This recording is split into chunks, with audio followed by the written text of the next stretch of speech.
This is easy split pea soup, and you can do this in a crock pot, but I'm going to show you in the stock pot. But first I'm going to show you my live bay leaf, and where to clip it if you have one, and that's going to be right above the node of the last leaf, so there won't be stem above it. Hope that makes sense. Anyway, so I don't have parsley today, but I want to garnish, so I'm just going to use the celery leaves, and that's great because it's a no waste situation with this split pea soup. This is how I cut celery. So at the bottom where the stalks are the thickest, you make some more slices if you want some even cuts. This is just some knife skills. It's not, you can dice it any way that you want to dice it. Same with carrots, cut into manageable pieces. They're really rolly, so if you can create a level, flat surface, it's going to make dicing it much easier. And again, you can buy frozen carrots too. That would be great if you want less work to do.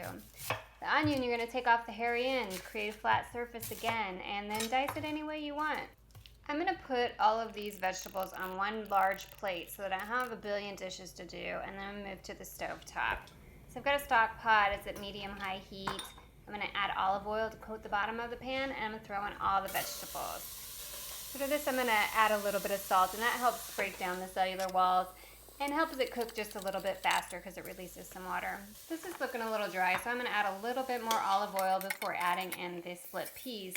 So coat the split peas in the olive oil, and that just makes it easier to stir and not clump when you add the liquid. Bring this to a boil and then simmer covered. Add the bay leaf, simmer covered for about 2 hours. I'm looking right here at about an hour and a half in and decide I want a little bit more water, so I'm adding about a cup. I'm going to bring this back to a boil and simmer covered for about 30 more minutes. It's going to thicken as it cools, but right now we want to have it thinner tonight, and tomorrow it'll be really thick. If you like it thicker, don't add that water.